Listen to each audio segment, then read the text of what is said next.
Gather round, boy and girls, because it's time for the story of my cheating ex-wife, and how I fecked her. Now bear with me as this is a bit of a long one, but duck it. So I had a feeling she was cheating as she set off a lot of red flags. Constantly laughing and smiling when texting, saying it was just her mother when I asked. Needing to stay late every night after work. When I'd call and her coworkers said she left hours ago. When I asked her what was going on, she'd laugh it off and say it was just something they did to each other at the office all the time. The last straw to where I knew something was definitely up was when she went out to get milk at 11:30 at night and didn't come back till 2 in the morning.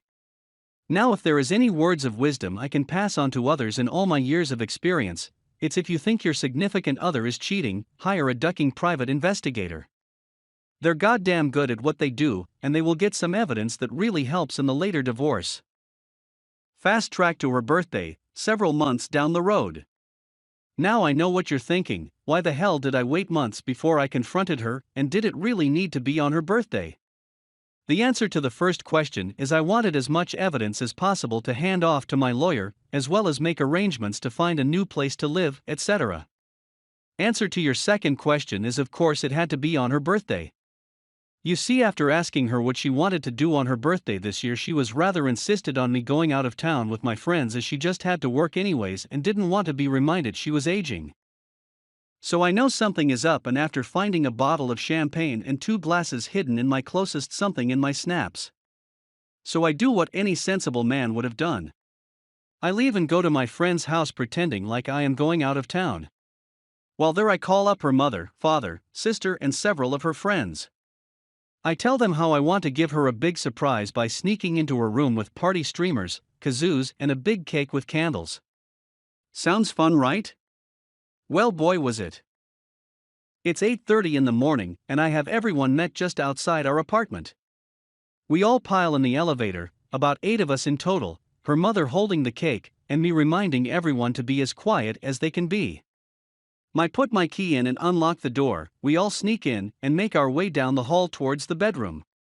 Each hold a kazoo, and mom holding the cake, grinning from ear to ear.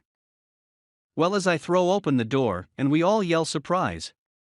But the surprise was on us, and there was my wife, duck and doggy style position with her lover staring at us wide-eyed mid-thrust. Mom drops the cake, sister screams, father begins to shout. I pretend like I'm horrified, to which her friends try to push everyone out while yelling at her. Wife, excuse me, ex-wife is sobbing and screaming how could I, while the lover is desperately trying to put his pants on while running out of the place. Needless to say, it was one of the best birthday presents I have ever given. Update. So directly afterwards her mom was too busy trying to clean off that ducking cake from the ground. The sister literally had to push her out of our apartment to get her to stop. The dad at first tried chasing the guy, but came back to check on everyone. He kind of just looked at me as if, I'm so sorry, before taking the mom to the car. As for my lovely ex, she literally just blamed everyone in the room.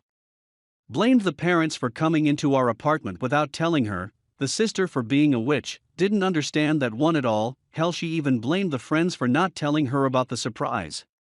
She didn't try to explain herself to me, just called me name after name and threw stuff at me. It was so surreal. I had this expectation that she would be clutching me and try to stop me from leaving, telling me how sorry she was. I thought it would be like the movies. But no, there was the woman I had loved for 2 years screaming and hitting me, telling me I had ruined her relationship with this other guy. I guess in her mind she just completely stopped seeing me as her husband, but more as just her roommate. Last I heard, she had moved in with the guy, or at least I think it was him. She had gotten pregnant and most likely has the kid. If they're still together, I really couldn't tell you. At this point I just hope she found some happiness, even if it's not me being the one who gives it to her. Update. Duck, sorry everyone. Was about to respond when I saw I had a bunch of requests as to what happened next, so here it is. Well, to be honest, it was funny as hell at first. I tried to disguise my laughing by pretending I was choking up. After so long of being betrayed, I was the one who got to have the last laugh. Plus, since I had hired the private investigator, I was able to prove she was using my money to pay for things for her lover, hotels, dinners, etc. So I did get some compensation for that.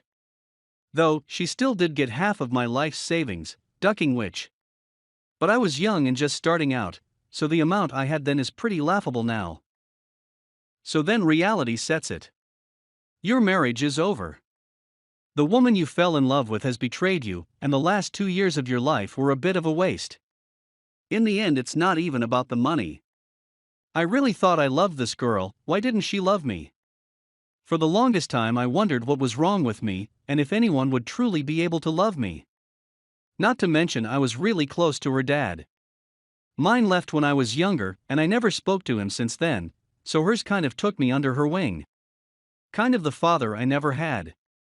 I still call him from time to time, share with him my accomplishments as they come, and even stop by to see him when I get a chance.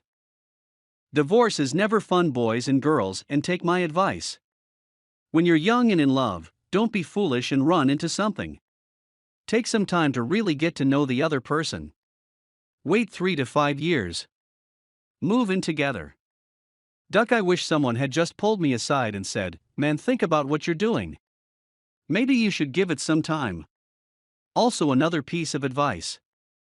The old saying about you know how a girl really is by how she treats her parents. This is absolutely true. She was a total witch to her parents, that should have been my first red flag. We have reached the end of the story. Let's listen to some of the comments by our Reddit listeners. Comment 1. Hey man, much respect for having to deal with that, and even the bit at the end where you're able to hope she gets her own happiness. I got a lot of satisfaction reading this story, although I wish you never had to deal with that pain in the first place. You handled it like a champ. Some people can only dream about getting that kind of justice. Original posters reply. If life was all roses and daisies, that would be one ducking boring but life. To be honest, I hope you all have something which is the equivalent of life slapping you across the face. I don't mean this maliciously, but from these experiences we grow into better people. Sometimes we need a little reminder what pain feels like. Here's a little quote that always stuck with me. You know that pain and guilt can't be taken away with a wave of a magic wand. They're the things we carry with us, the things that make us who we are. If we lose them, we lose ourselves. I don't know if any of you will take any meaning from it, but it's always brought me a little bit of comfort. Anyways, thanks so much for taking the time to read. I hope it made your day even just a little bit better. Comment 2. How do you not know for sure what she is up to if you are still chatting to / popping in to see her dad? Original posters reply. Like I said before, I never really had a dad and he kind of became mine. Hell, first time in my life anyone ever really told me they were proud of me came from that man's lips. So when I do see him, we talk about happy things or if I need advice on something. He knows I don't want to know what she's been up to and I don't ask. Comment 3. As I read your post, a sly grin came over me, wanting her to reap what she'd sown. I wasn't disappointed, sir. Excellent use of pro-revenge. I'd be mortified if my folks walked in me and the BF. I'd be mortified for life if they walked in with my BF while I was cheating on him. I'd never be able to live it down. Never. Original posters reply. When I visit her dad, she never really gets brought up, so I can't really be sure how her life is as of now. She was never really close to her parents, I always thought it was just a phase. But yeah, having her parents watched her getting f***ed definitely didn't help the relationship. Comment 4. So what happened afterwards? What did her parents say? Original posters reply. Her mom was pretty broken up. God, that crap still sticks with me today. This middle-aged woman sobbing uncontrollably while looking for something to clean the cake off from the floor. Her father couldn't even look at me, nor I him. The response I posted kind of says why. I think we were both ashamed. He, because his daughter did this to me. I, because I thought I had lost my dad again. Comment 5. And that last part hit me. I'm glad you're able to connect with him after everything that happened. Sounds painful, but glad you're in a better place. Original posters reply. Thanks for that. It was tough at first, but life goes on. Then you realize each day it gets a little easier, until finally every now and then you'll stop and realize how you hadn't thought about them in such a long time. Comment 6. Out of curiosity, I'm assuming that you used the PI's intel during the divorce proceedings. This implies that you knew the whole time and set up the party on her birthday. Did the rest of the family ever put this together? Were there repercussions? Original posters reply. Posted this as a reply to another commenter. Hope it answers your question. If not, let me know. I guess I don't know what their reaction to realizing it was a plan of mine was. Other than her father, I wasn't in contact with any of the friends there. I saw the mother occasionally and she was always polite, asking me how I was doing and giving me a hug. The sister lived out of state, so I haven't seen her since. I guess people just wanted to put the past behind them. I told her father in person that it was my plan for her to get caught, and he just said it was all he could do not to laugh at the mother trying to clean up the cake. That's all we've ever said about it. Comment 7. I feel so bad for your ex-mother-in-law. She sounds like such a sweet lady for trying to clean up the cake like that. I wish I could transmit a hug back in time. Original posters reply. If you only knew. That woman without a question deserved a lot more. Whenever I visit, I'm always sure to bring her some flowers. You'd think I was buying her a new car or something. People always seem to forget nowadays that a little thought can go a long ways. Comment 8. Did her friends not know?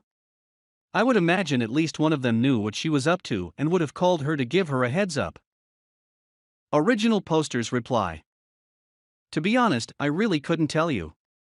I'm not sure if one of them did know and wanted her to get caught, or if she had kept it all a secret from everyone to add more excitement to it.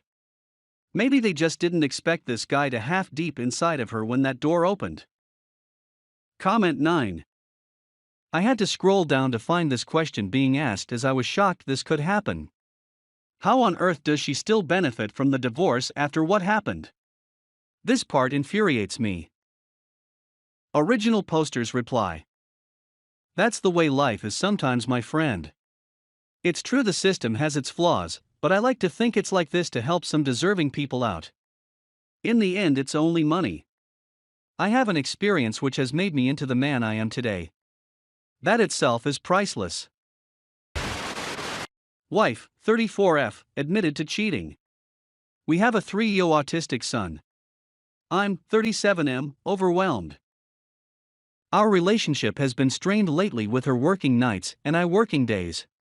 Because our son has special needs, a standard babysitter/childcare isn't possible and specialized care isn't available or financially feasible. He has a few hours a week at school in a therapy setting, otherwise he is with one of us. Because of the schedules, we have been the ships passing in the night. Most days we get 10 minutes to see each other. Not a perfect situation, and it's something I wanted to fix. I've been sleeping in the guest room so that she can decompress and get some quality sleep alone. It was not something I wanted to do, but for her benefit, I thought it would help her sleeplessness. Our sex life has been non-existent for a long time. In the past few months, when we have talked, she would mention things like we should try an open relationship because I don't like sex anymore and you should be free to explore, and getting married has screwed up our finances, we should get an on-paper divorce. I never took her that seriously because she said them in such a joking tone. Lately, she had mentioned that she feels like we're great roommates. She has also wanted to go out with her friends more often on her nights off. I'm not the type for that, so I stay home with our son. Admittedly, a special needs child can be very difficult.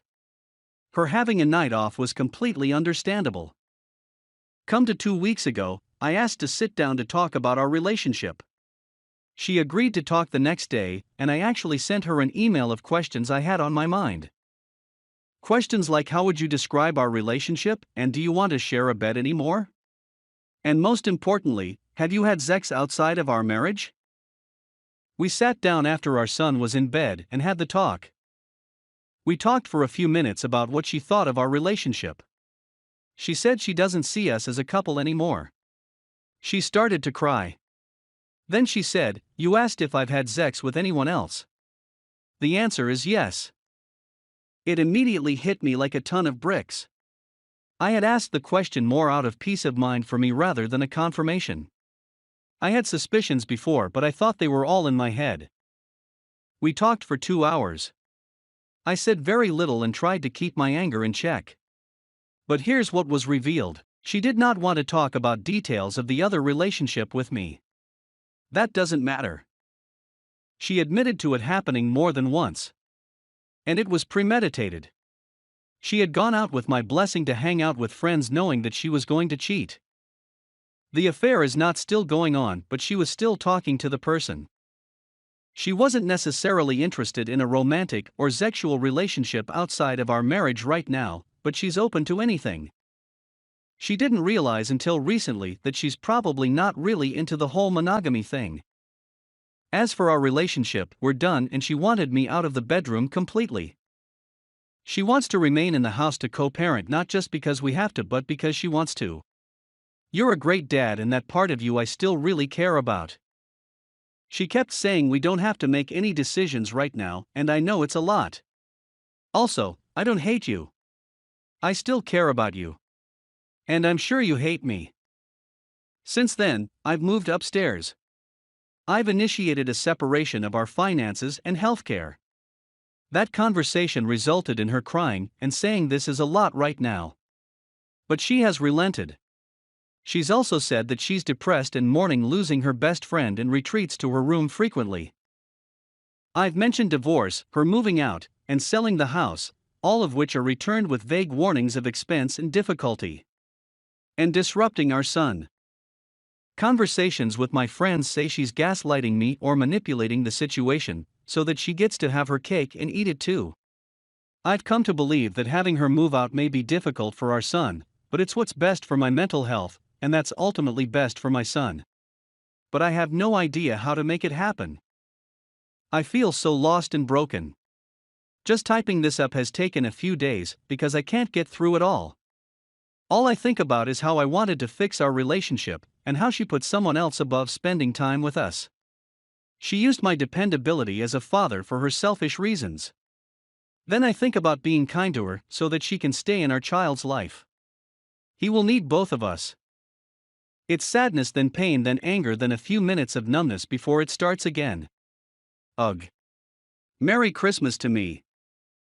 Thank you for reading, and I'll welcome any advice or questions. Update/more info. Thank you all for the wonderful support. I didn't know how much interest a rambling, shambling post like this would receive. So I'll add a few more pieces of information. As I said below, some of the nights out were explained as work-related social events. Or with friends from work that I don't know. Obviously now I can't trust that info very much. I am sure that one of the nights she cheated, it was described as a mom's night off where I took my son to play at an indoor playground so WS could get ready, then take an Uber out to a bar.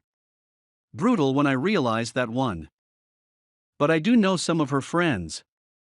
One of those friends is actually a female friend of mine from before the relationship. Let's call her Fran. Fran has not been in contact with WS, but I've told her the situation, and she's been helping me very kindly. I haven't asked her to verify any alibis. I also learned through Fran that WS had told another mutual friend that OM has a GF, the GF knows about the affair, and OM is trying to repair that relationship. I don't know where that leaves my WS or even how much I can trust fourth-hand info. She has apologized indirectly. She said, "I'm sorry that I hurt you," but she also explicitly does not regret that she cheated. This week she works most days, but we are going to try to have a normal Christmas Eve and day. Then I'm taking my son to see my family this weekend. I'll tell them what's going on then. She has told her mom that we're not together and that she cheated. Her mom is sad about the situation. In talking about her moving out, she refuses to leave until we sell the house, or I buy it back alone, and she gets her share of the equity. She said that's fair if you're going to kick me out. Also, she said that if I try to stop her from seeing our child, she will fight it. Those are the only two things she has been forceful or antagonistic about. She's open to seeing a divorce attorney or mediator whenever you want. I realize reading the above I may have made her out to be more manipulative and cold-hearted than she may be. But the facts are correct, so judge us as you will. We have reached the end of the story. Let's listen to some of the comments by our Reddit listeners. Comment 1. I think that she is using affairs as an escape valve, enabling her to temporarily escape from the pressure cooker environment of her relationship with you, and the additional difficulties looking after a special needs child. Whatever the reason, she has checked out of your marriage. She no longer respects you, and has misinterpreted your kindness and understanding of allowing her undisturbed sleep as indifference. She has not only cheated, she has done so brazenly, and is absolutely intent on keeping things that way. She appears to be selfish to the point of being delusional. There is no way that you can be expected to tolerate her unrecalcitrant behavior. You have done nothing wrong. You are completely innocent in all of this. To say that she is going to regret this is the understatement of the year. Whether she fully appreciates it or not, she was in for an extremely difficult life anyway, but has now alienated and disaffected her main support system. She is going to have a lot of time to look back on her deceitful, wayward behavior and rue the very day. There is no halfway house on this OP. For your own sake, you have to split with her. It's going to be a very difficult and probably protracted process, but it will be well worth it. I wish you and your child every happiness going forward. Good luck. Comment 2. I'll never get over cheaters playing the victim card when they cause so much pain. Honestly, you're doing great, and your friends sound like they are good ones. Just remember that everything she says is just to manipulate you.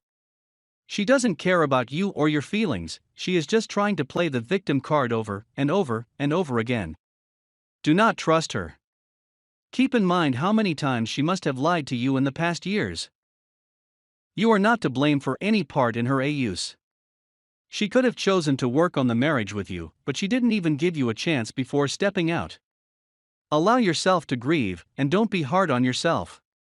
You are experiencing the death of the woman you thought you knew, the marriage you thought had, and the life you wanted for your child. This is no small task, but you have incredible strength, and I believe in you. Comment 3.